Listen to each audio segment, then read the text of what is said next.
Well, what's going on? Austin Layton, Nick Kirby. We're in the bottom of the ninth. Reds leading 11-5 over the Arizona Diamondbacks. Nolan Arenado with the plate. Austin, my friend, how we doing? Doing good, man. I feel like we're watching like a late Pac-12 college football game tonight, but Yeah. good to be on with you, man. Yeah, good to be on with you as well. Hopefully the Reds can finish this off. We'll talk a little Reds baseball.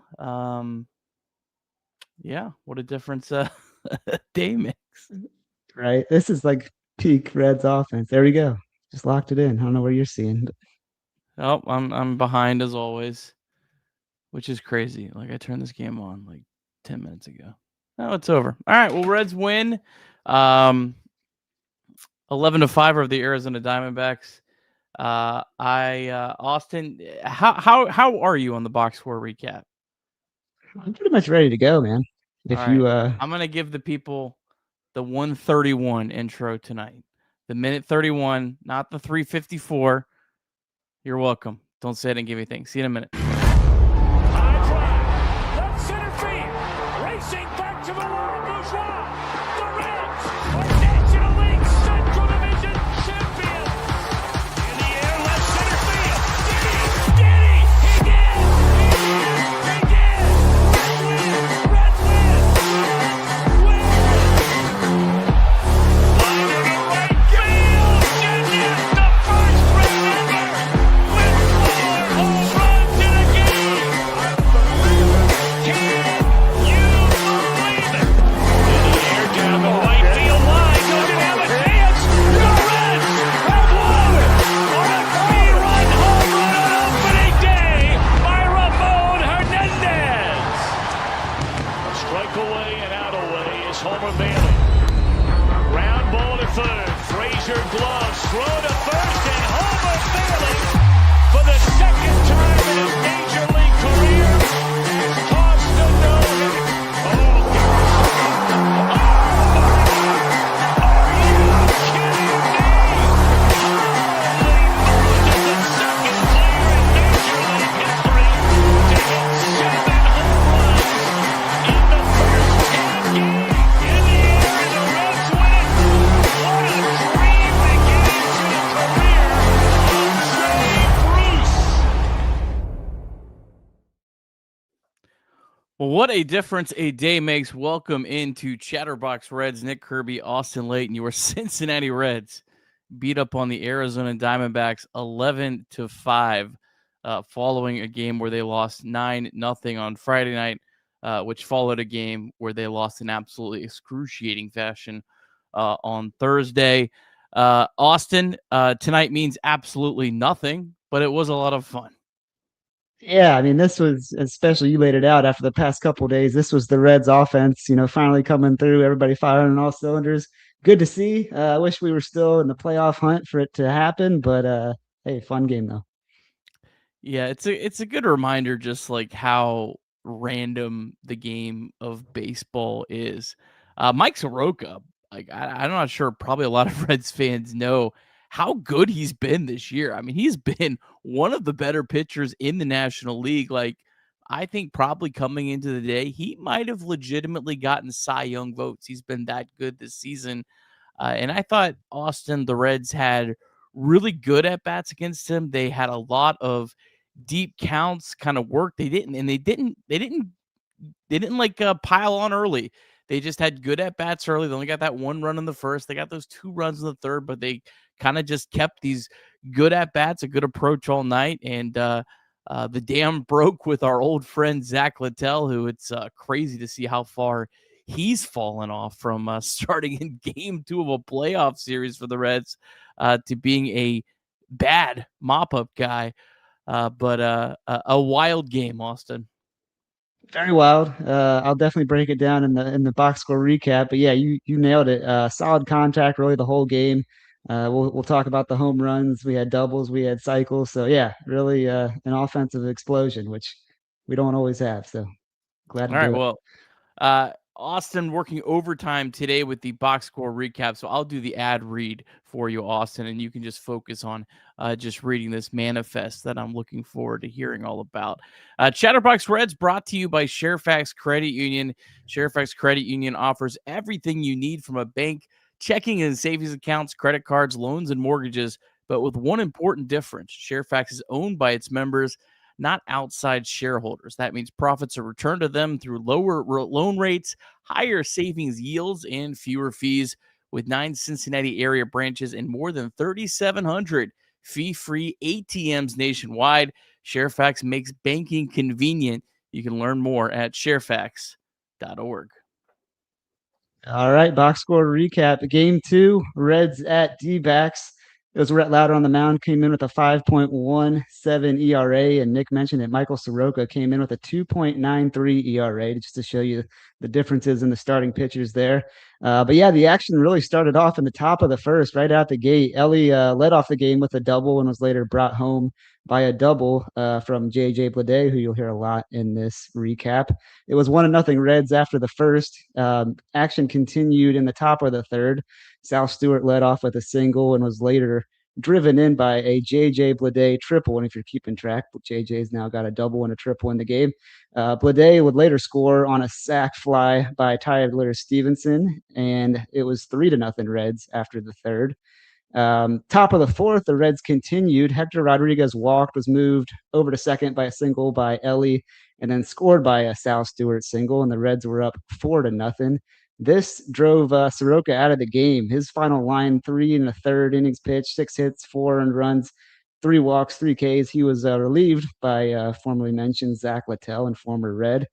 Littell immediately gave up a single to J.J. Bleday, and then Ellie, who was still on base, scored on a sac fly by Stevenson, and the Reds led 5-0. And then we had back-to-back walks by Eugenio Suarez and Matt McLean, and this walked in another run, and the Reds led 6-0 at that point. The D-backs would get on the board in the bottom of the fourth. Nolan Arenado hit a solo shot off of Rhett Lauder, and it was 6-1 at that point. And then in the top of the fifth, Ellie De La Cruz crushed, and this may be allusion to what we'll mention as a very deep drive, a 450-foot home run, just clobbered to right field, and brought it to 7-1 Reds. The D-backs would come back in the bottom of the fifth with Lars Nootbaar. He grounded into a fielder's choice that scored Vargas and only got them 1 run, so it was 7-2 at that point. And then top of the sixth, J.J. Bleday completed the cycle with a dinger to right field. It was 8-2 Reds at this point. And then, wait, there's more. Bottom of the sixth, Tim Tawa hit a 2-run home run off of Lauder to bring the D-backs within 4, and it was 8-4 at that point. And then in the top of the seventh, Hector Rodriguez got his first major league home run. It was a solo shot, and the Reds extended the lead to 9-4. And then Tyler Stevenson later in that inning singled in Ellie De La Cruz to bring it to 10-4.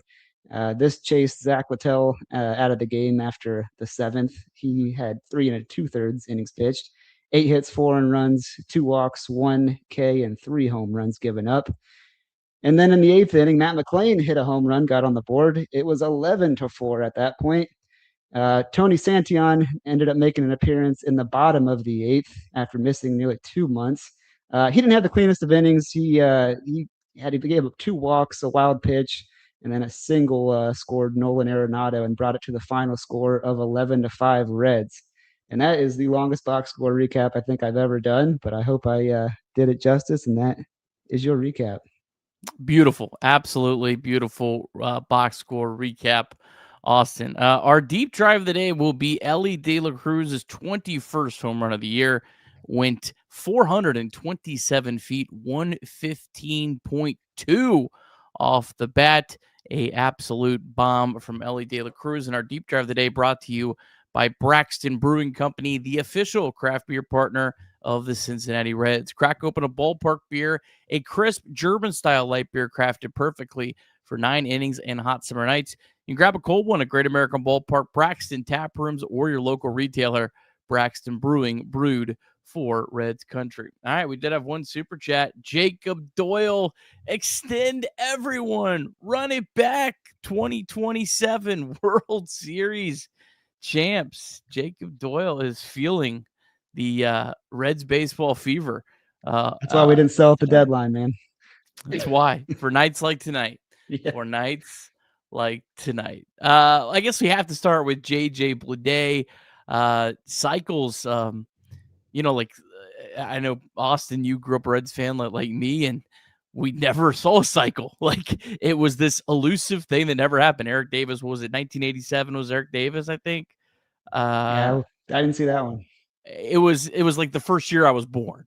And like, so there wasn't one until Ellie in 2023. Now we got another one in 2026. So just kind of crazy that we've gotten two now in a couple years. Actually, I heard something crazy. I listened to a large portion of this game on the radio. So Ellie De La Cruz was what was he, a triple away from the cycle, right? Today, yeah. There's never been two cycles in a single game in the history of Major League Baseball.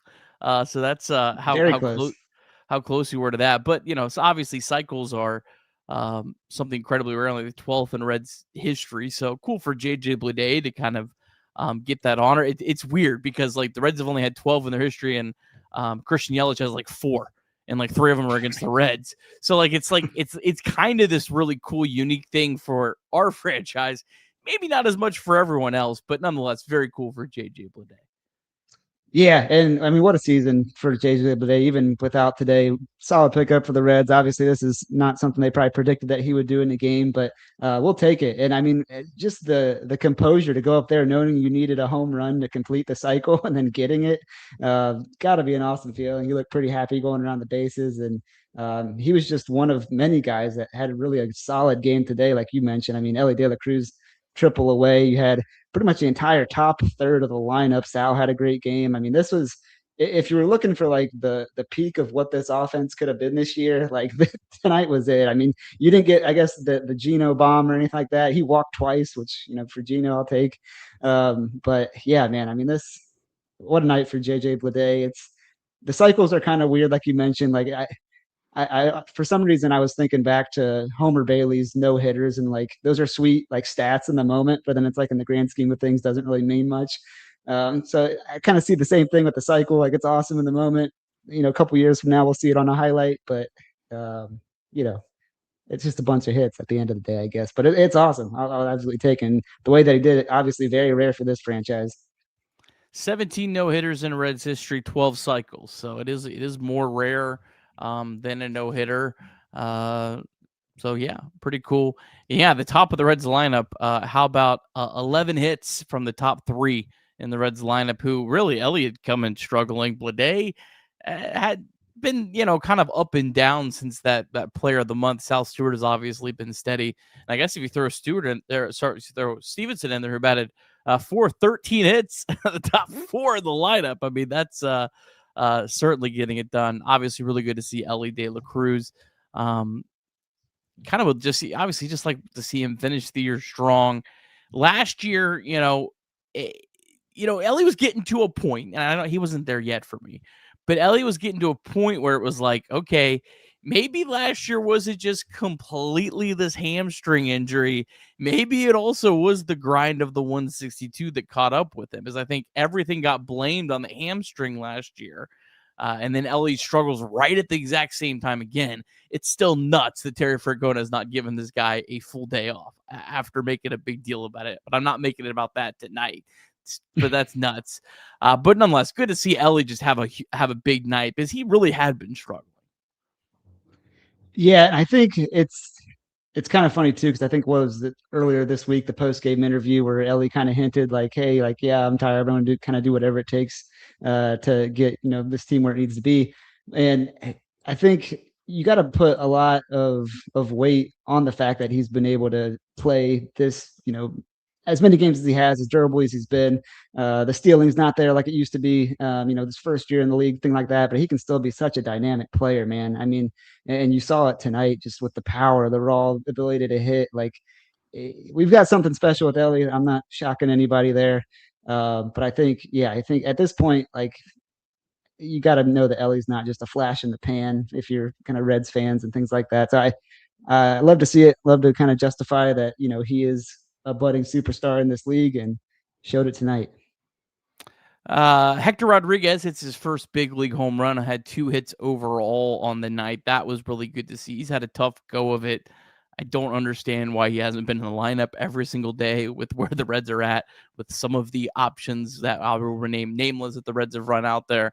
But it was nice to see Hector. Hopefully, number one, hopefully he can be in the lineup just about every day the rest of the season. And hopefully this is something that he can build upon, because he's really kind of, I think, really trying to, as he's probably one of the few players on this Reds team that then the last here 6 weeks of the season means the most to, because like he has a chance to, either kind of have the absolute inside track to a starting outfield spot. I don't think he could do anything to really cement himself there, but I think if he plays really well down the stretch, the Reds are going to say, all right, you're probably our guy going into spring. You're going to have to prove it in spring. But if he has a bad spring, like he's going to be kind of put down pretty far down in the depth chart, I think, going into spring training next year. So a pretty big here couple weeks for him. Good to see him kind of get on track tonight. Certainly, and I think the depending on how long the Tolia injury ends up turning out to be, that those at bats could kind of get shoved Hector's way. I feel like, at least in terms of getting some run. But yeah, I mean, you mentioned at the top of the show, like this game really means nothing. The rest of the season, unfortunately, probably means nothing. So you might as well use it as an opportunity to get some of these guys playing time, figure out what you got, get them at bats, and if he can continue to perform like he did certainly in the minors and on nights like tonight, I think that'll go a long way for this team. And it's something that you would like to figure out before the offseason. I know, CBA is a whole different discussion on what the heck's even going to happen next year. But if you can at least solidify, like, hey, we think we got a pretty good option in the outfield, it kind of, the dominoes start to fall from there. So really be valuable next couple months for him for sure. That was an absolute bomb that he hit too. I mean, for a guy that's only 5'10", he has some crazy power. That really, I mean, it excites you because he swings at everything, but he does have pretty decent bat to ball contact.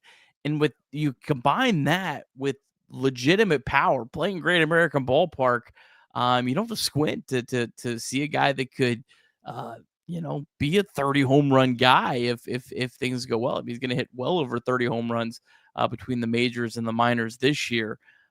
So really good to see from Hector Rodriguez. And Matt McLain also hit a late home run.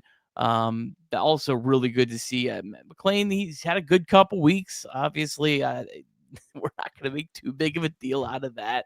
But, like Matt McLain, he has a 658 OPS. Like, he hasn't been good, but he's just like he's so close. Like he just really, like, if I look at Matt McLain, if you took out like his worst like 3-week stretch of the season, he's an above average hitter. And like that's kind of where he's at. And for McLain, it's really just he's got to be able to avoid these massive long slumps.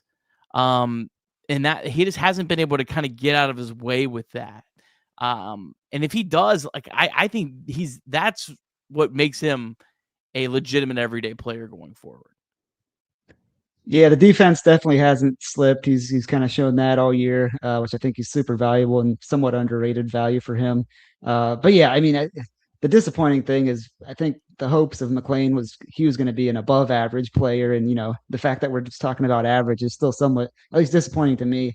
But you're 100% right. I mean, we've seen these flashes, in the pan of the past couple seasons, honestly, and what have been kind of negative seasons for McLain overall. But yeah, you see these flashes like this and you're like, man, is it there? Is it there? And you just hope it continues. But I don't know. Yeah, I'm not going to put too much weight in it either. But I think if he can at least get some confidence going and, not that he needs any more run than he's already gotten, like he's gotten plenty of opportunity, but, you'd like to see him at least maybe steamroll this last month or so of the season and at least build some positive momentum. All right, let's switch over to the pitching. Rhett Latter, another solid starter. I don't think like his line's going to jump out and be like super sexy. People are like, oh yeah, he was incredible tonight. But I would kind of add that he didn't give up a run until the Reds were up 6-0. And kind of with where this team's at pitching wise, I think you kind of give guys a little bit more grace if they give up runs, because I think Rhett Latter was pretty much, I don't know if he was told or he just understood, hey, I got to throw strikes. We're up 6-0. We need to try to save the bullpen. I need to try to get through 6 innings. He did that tonight. Another solid start. It is technically a quality start in terms of that baseball statistic that I don't think means a whole lot. But Rhett Lauder, I mean, really, he had that game where he got absolutely torched by the Rockies, and it looked like, oh boy, is Rhett Lauder, is he even like a legitimate big league starter? Since then, he's been really solid, and I think he's proven that he is someone that you can count on going into next year to at least be a big league starter. And that means a lot because the Reds are going to lose Brady Singer, most likely.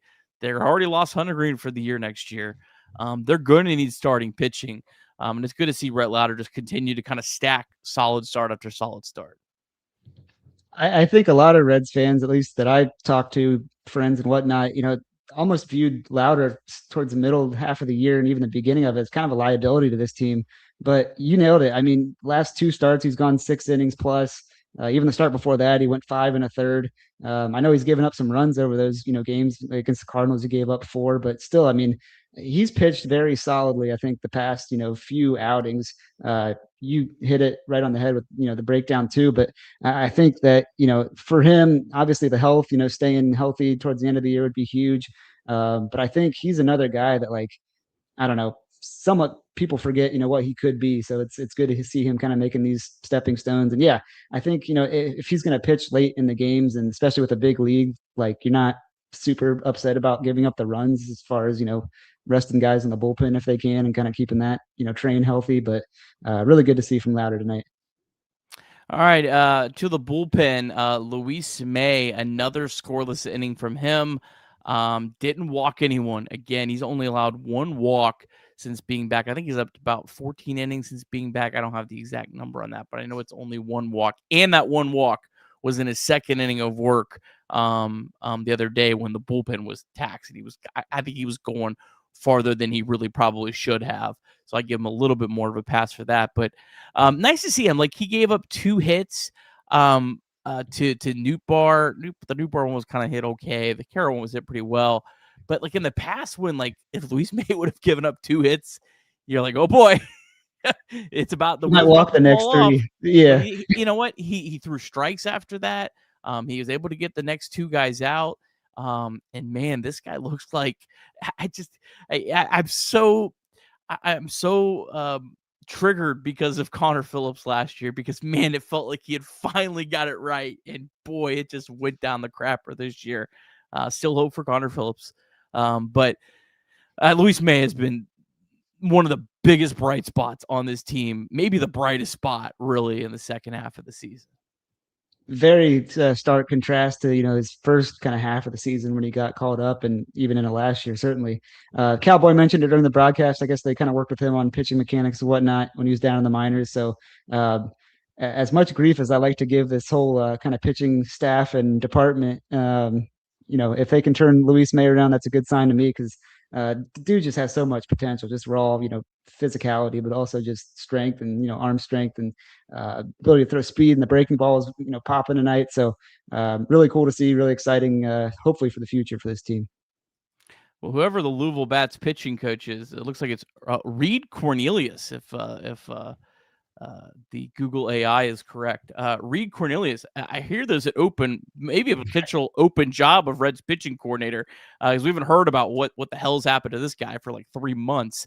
And you know what, Reed Cornelius, if on your resume all you got is fix Luis May, I mean, that's a pretty good start, Reed. So let's get him an interview up here in the show. Tony Santillan, good to see him back on the mound. Wasn't his best outing, but good to see him back. He looked really good in the minors. He made 3 rehab assignments. I think he was perfect in his 3 rehab assignments. But good to have him back. It'd be nice to see him be able to finish the year strong. He's just a guy it's easy to root for. Really, Santillan and Antone, 2 guys back to back. 2 guys that have really faced a lot of adversity in their big league career. Antone's a little bit more than Santillan, but Santillan, I mean, was a guy that was DFA'd, a guy that we thought was absolutely never going to pitch in the big leagues again, and ended up being at points the Reds' best reliever. Good to see him back. Yeah, and I mean, you talk about, kind of coming through adversity. He was one of the best relievers last year. Really had a rough stretch before he got hurt this year too. So the fact that he was kind of able to at least come back from that injury, I didn't like to see the walks tonight, obviously, but it was kind of a scenario that was perfect for his first game back. Huge lead, kind of just go out there and just try to get through the inning. We don't really even care if you give up a couple runs. But yeah, hopefully, I mean, I think long term Tony could still be a huge part of this bullpen. Just judging off the longevity of kind of what he's done over the past couple seasons. I feel like the performance that he had in the first half was not necessarily indicative of who he can be long term, but he will have to play that out. But at least good to see him in good health for sure. All right. How about a little Reds MILB? Exciting day of Reds MILB today, Austin. We're going to start off out in the Dominican Summer League tonight because the DSL Reds, they beat the DSL Rockies today 7-1, and the DSL Reds advance to the semifinals. So in the Dominican Summer League, they do pool play. Which is a little bit different. They there's four teams in a pool, and so if you go 2-1, you have a chance. The team you lose to has to go 1-2. But the two teams that played today, the Reds and the Rockies, were both 2-0, so they had to win today, and they did. And they're doing it without their top prospect. Libertz Aponte has been out for over a month. And I'm sorry, the final score was 8-2. I apologize. But the DSL Reds have gone on a crazy run. They've won 12 out of their last 13 games going back to the regular season. So they were already officially in the playoffs, but if Daytona is able to clinch, which it looks like they will, those will be the fourth team in the Reds minor league system that will have reached the playoffs. So playoff stats for you from the three top guys we've been tracking. They all played very well, which is cool to see. Angel Nunez was 4 for 9 with 4 walks and 2 stolen bases. Angel Salio was 6 for 11 with a homer, a double, and a walk. And Eider Gutierrez was 3 for 10 with a homer, a double, and a walk. So all the top guys all performed well. Down at AAA, Louisville beat Indianapolis 5-4. Brandon Williamson, another pretty solid start from him. Well, kind of a little bit of a mixed bag. 4 innings, only 1 run, but he walked 4 batters, did strike out 5. Edwin Arroyo was 1 for 5. Leo Balcazar starting to heat up. He was 2 for 4.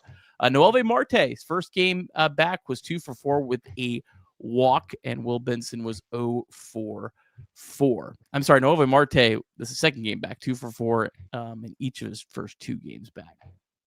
Down to AA, Chattanooga, boy, they've fallen on tough times. They lost 6-2 to Birmingham. Cam Collier was 1 for 2 with a pair of walks. Carlos Sanchez, 2 for 4 with the walk. Carter Graham and Yerlin Confidant each 1 for 4. And Keen Vu, 1 for 4 with a home run. He has been very hot of late. He's hit a couple home runs this week. Down to High A, Dayton lost 8-5 to Quad Cities, but Justin LeBron homered again. He was 2 for 4. He's now got 5 home runs in his first 10 professional games. And I got a hot take here in a second, Austin. Tyson Lewis, 0 for 5. Eric Becker, he hit a home run. He was 1 for 4. Jacob Friend, 2 for 4 as well. Tough day for Daytona. They lost 11-0 to Tampa.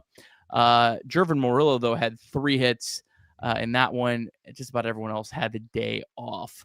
But my hot take here, Austin, given Alfredo Duno has had a lot of injuries, I think you can make the case that Justin LeBron is the Reds' best prospect. Yeah, I mean, smaller sample size, I guess, right? But I don't know. I mean, I don't know if I'd go that far, but it's really awesome to see, man. Because I mean, this guy was kind of a question mark when they drafted him, right? Like, can this guy actually get back to what he did last year in college? And he's killing it so far. So keep it up, man. It's kind of disrespectful to Steele Hall because but the problem with Steele Hall is he's only 19 years old. He's so young. And like he's kind of still like his ETA to the big leagues is so far behind LeBron that's hard to clarify. But I don't know. Duno has the higher ceiling, can be the better player. But Duno's gotten hurt a lot, and it's kind of something that doesn't get talked about with Duno. So I don't know. I think Justin LeBron. I'm throwing it out there. I think he's making a case that he could be the Reds' best prospect. We'll see. Will We'll he go see. down as the most famous LeBron in Ohio history? I think he already is, Austin. I think he True. already is. All right, we had some more super chats. By the way, the DSL Reds, they're going to play the DSL Royals Fortuna in the semifinals on Monday. So we'll be sure to follow that. All right, some more super chats. Ryan May putting out 2 super chats. Ryan May, spelled M-A-Y, super chatting that Luis May, spelled M-E-Y, should be the DH, the next Ohtani. Did I miss something in this game that made you think that Luis May should hit? Is there something I did missed? too. If you did, I did too. But hey, let's see him swing, man. Ryan, let me know your logic for that. I want to know more. I'm curious. And then Ryan again, call up LeBron to the show for the jersey sales. I mean, who doesn't want a LeBron Reds jersey? I'm Gotta get him 23. fascinated. I'm fascinated though with this why Ryan thinks that May should hit. I think that's interesting. All right, awesome. We got more Reds baseball here on Sunday. 4:15 start on Peacock. So plan accordingly. Plan your Sunday afternoon. It'll be Andrew Abbott going up against the left-handed pitcher Mitch Bratt. I have a couple notes here on Bratt, but I got to find them. So you're going to have to give me a second while I scroll down 15 pages here. Mitch Bratt, Diamondbacks number 12 ranked prospect.